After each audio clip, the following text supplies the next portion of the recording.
Hi, I'm Sam Spinrad, also known as the Dipsea Statistician. Today is June 4th, 2024. The 100th Dipsea race is in 5 days, and the time has come for me to post my predictions for this year's race.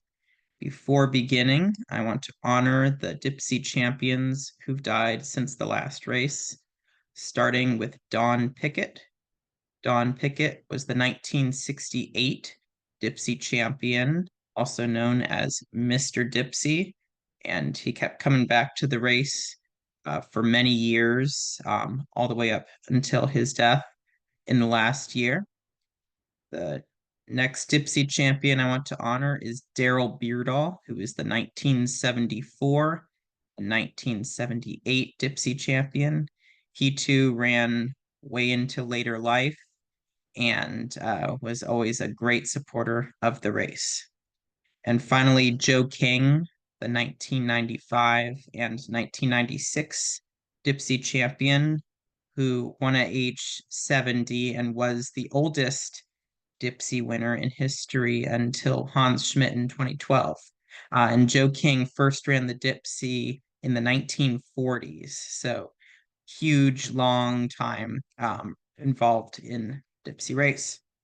With that, I want to launch into my predictions. We'll keep those three Dipsea legends in mind this year when running the race. For 15th place, and I will be, as usual, giving the clock times of these top 15 finishers, which is their actual time minus the number of head start minutes they get. So Alex Varner, he is never to be ruled out. He loves the Dipsea race. He has more best time awards than anyone else in the Dipsea's 119-year history. I pick Alex Varner to finish 15th place with a clock time of 51:15. Next, Dominique Vogel. I pick to finish 14th. Dominic has become of late a consistent, not just black shirter, but top 10 finisher. So I may be off on this. There are several newcomers this year that I could see making into the top 10. I can't pick everyone. Oh, and Dominic, I'm not sure if I said 50:45. Cliff Lentz, I picked to finish 13th in 50 minutes, 30 seconds. He may be the most consistent top 10 finisher of the 21st century in the Dipsea race. Always up there, and a fantastic Dipsea runner all the way back from when he was in his 30s to now in his 60s. Next, I pick Eddie Owens to finish 12th. So, of course, Eddie, I pick him to finish in 50:15. The 2022 winner has been battling an injury that kept him out of last year's race. But the year before, of course, he won. And the year before that, finishing fourth, he blazed the fastest time in a really long time on the Dipsea course. So, two really fantastic performances, and hard to say how he'll do this year in recovering from his injury, but he has so much potential and he could be a lot higher than the 12th that I predict him to take. Next, in 50 minutes flat, I pick April Lund, a newcomer. She's an interesting new entrant. I've seen on social media that she has been over the course, which should help her. And I predict that she'll have a good battle with Claire Peterson and Audrey McLean for getting into the top 10.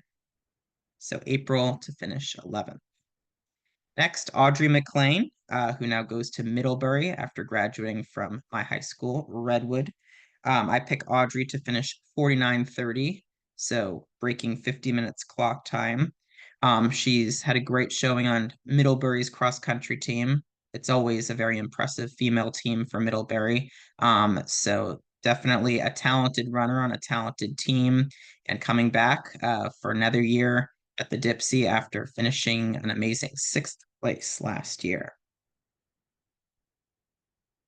Next, to finish 9th in 49:15, I pick Galen Burrell.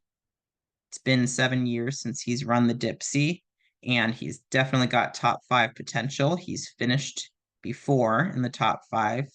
He got 3rd place a decade ago, and he could finish a lot higher, and he and his dad will likely win family trophy. Next, Diana Fitzpatrick to finish in 49 minutes flat. This is a special year for Diana Fitzpatrick in that she maxes out on her head start. It's also the 10-year anniversary of her second Dipsea win, and she was the first person to have 2 years straight winning the Dipsea since Shirley Matson in 2000 and 2001. So she won in 2013 and 2014, and this year is likely her last chance to win, as she won't be gaining any more head start minutes. So Diana Fitzpatrick, I picked to finish 8th. Next, Mark McManus in 48:45. The last time he raced the Dipsea competitively was 2015 when he got 10th place. He was runner-up in 2009, and he's won the Best Time Award 3 times.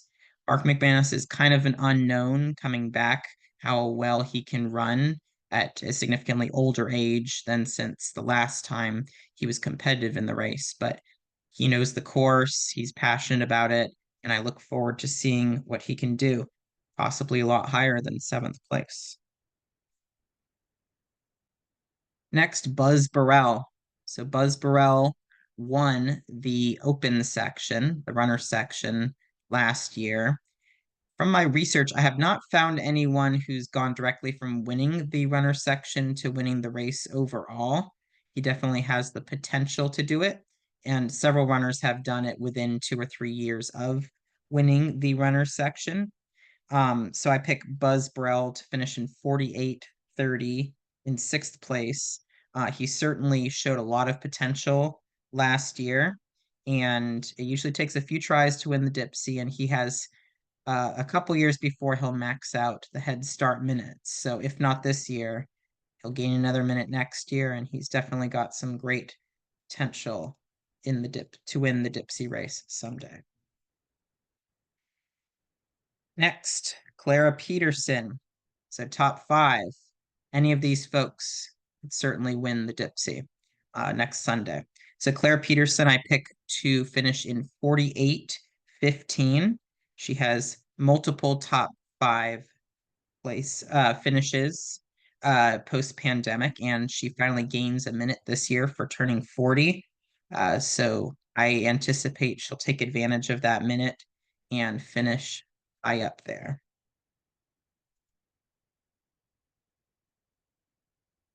And next, last year's defending champion, I pick Patty O'Leary to finish in 4th place, 48 minutes flat.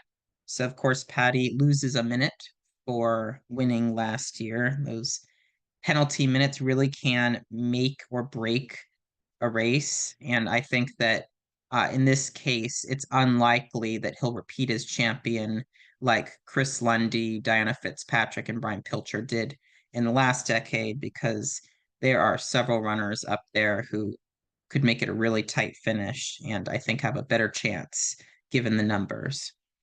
So now getting into the top 3. 3rd place, I predict Julia Maxwell Bailey to get 3rd in 47:30. So last year she got 2nd.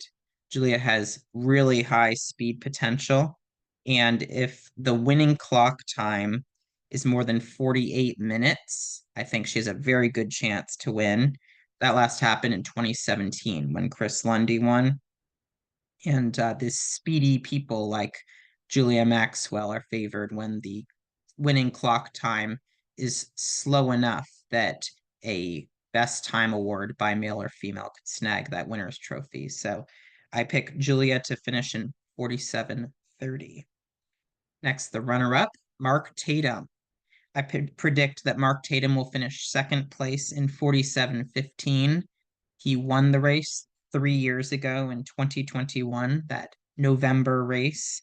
He's still saddled with a penalty minute, but he's at an age where he starts raking in those head start minutes, and he certainly seems to have the potential to win again this year.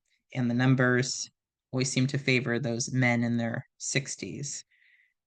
There is one more person who I think the numbers favor most of all, and that's Chris Lundy. So I picked Chris Lundy to win the race this year in 47 minutes flat. Of course, Chris Lundy won in 2017 and 2018.